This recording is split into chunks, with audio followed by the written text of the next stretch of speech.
En la vida diaria medimos constantemente. Por ejemplo, al levantarnos por las mañanas, observamos el reloj despertador o nuestro teléfono y medimos la hora. Al bañarnos, ajustamos la temperatura del agua en la tina o en la regadera. Calculamos la cantidad de café que habremos de servir en la cafetera. Nos asomamos por la ventana y estimamos cómo será el día para decidir qué ropa nos pondremos. Medir significa asignar números, símbolos o valores a las propiedades de objetos o eventos de acuerdo con las reglas.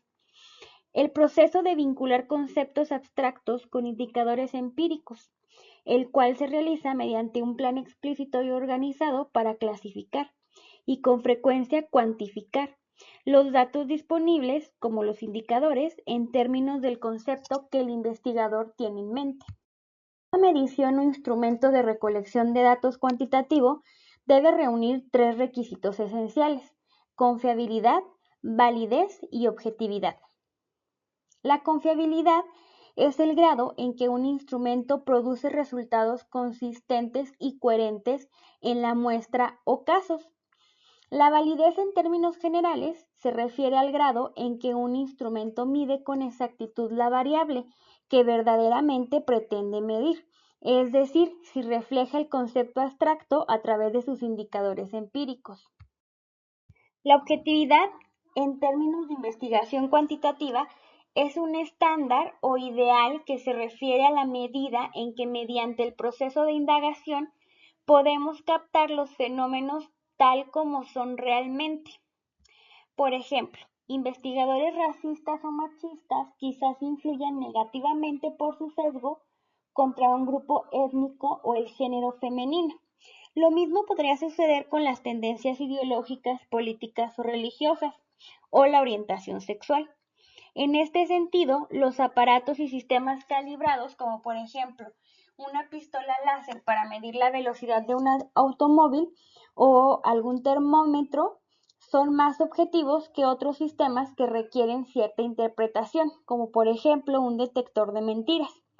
Y estos, a su vez, más objetivos que las pruebas estandarizadas, las cuales son menos subjetivas que las pruebas proyectivas.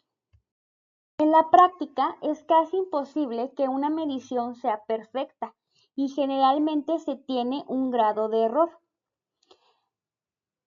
Los procedimientos más utilizados para determinar la confiabilidad mediante un coeficiente son la medida de estabilidad, los métodos de formas alternativas o paralelas o el método de mitades partidas. También existe la medida de consistencia interna. Todos utilizan procedimientos y fórmulas que producen coeficientes de fiabilidad. La mayoría oscilan entre 0 y 1, donde un coeficiente de 0 significa nula confiabilidad y 1 representa un máximo de fiabilidad total o perfecta. Cuanto más se acerca el coeficiente a 0, menor o mayor error habrá en la medición. Existen tres cuestiones básicas respecto a las variables que debemos de considerar al momento de construir un instrumento. La operalización, la codificación y establecer los niveles de medición. Dentro de la operalización de las variables, esto significa el paso de una variable teórica a indicadores empíricos verificables y medibles en ítems o equivalentes a los que les vamos a denominar operalización. Esto se fundamenta en la definición conceptual y operacional de la variable. Este es un cuadro típico de una operacionalización de variables. Tenemos primero pues el nombre de la variable. Hay que definirla conceptualmente. Después definir operacionalmente las dimensiones, sus indicadores, la unidad de medida, la escala que se va a utilizar y el valor final. Codificar los datos significa asignarles un valor numérico o símbolos que los representen, es decir, a las categorías, opciones de respuesta o valores de cada variable. A eso se les asignan valores numéricos o signos que tienen un significado. Por ejemplo, tenemos la variable género con sus respectivas categorías, masculino y femenino. Cada categoría lo vamos a determinar por un valor. Al género masculino lo tendremos con el valor 1, este será el valor asignado, y el femenino con 2, esta será la codificación para esta categoría. El tercer aspecto son los niveles de medición, y dentro de estos niveles de medición tenemos unas subclasificaciones.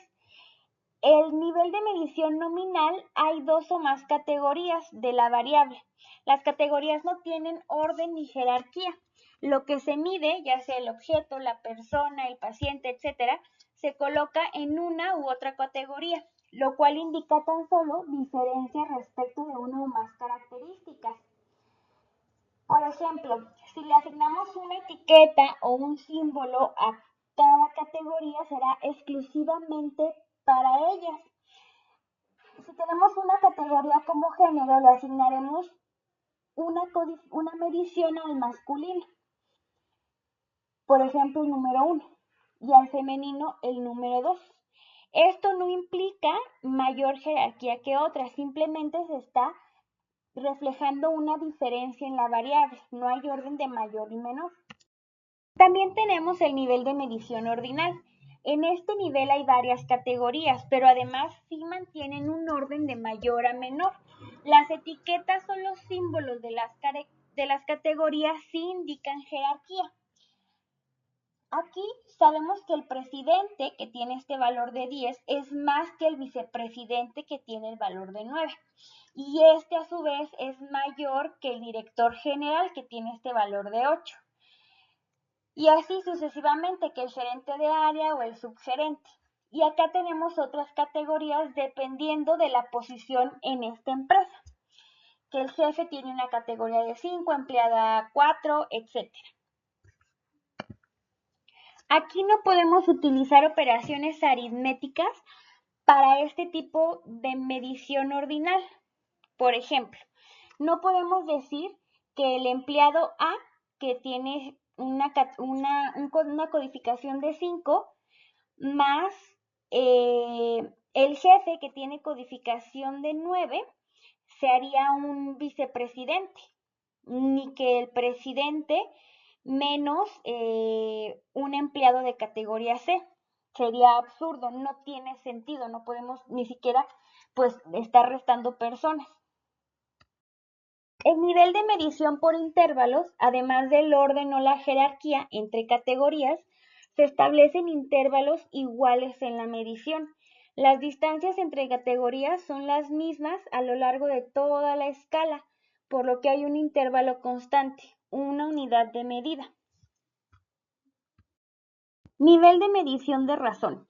En este nivel, además de tenerse todas las características del nivel de intervalos, es decir, la unidad de medida común, intervalos iguales entre las categorías y aplicación de operaciones aritméticas básicas y sus derivaciones, el cero es real y absoluto, no es arbitrario. Cero absoluto implica que hay un punto en la escala donde está ausente o no existe la propiedad medida. Ejemplo de estas mediciones serían la exposición a la televisión en minutos, el número de hijos, las ventas de un producto, el peso del paciente en kilogramos, la escala de temperatura de grados Kelvin, ingresos en una unidad monetaria. Alguien puede tener 0 ingresos, la dosis diaria de un medicamento específico en miligramos, etc. Bueno, el tipo de instrumentos de medición o recolección de datos en la ruta cuantitativa ya los vimos en el bloque anterior, como los cuestionarios, las entrevistas, los censos. Este es el proceso general para la construcción de un instrumento de medición, ya sea para la ruta cuanti o cualitativa. La primera fase es la redefiniciones fundamentales, después revisión enfocada de la literatura, identificación del dominio de las variables a medir y sus indicadores, la toma de decisiones clave, el entrenamiento del personal, la elaboración de la versión final del instrumento, la prueba piloto, la construcción del instrumento, a obtener todas las autorizaciones éticas y legales, la administración del instrumento y por último la preparación de los datos obtenidos para el análisis, que es lo que acabamos de ver. La codificación, la revisión y captura o inserción en matriz para el análisis, para formular o conceptualizar una base de datos.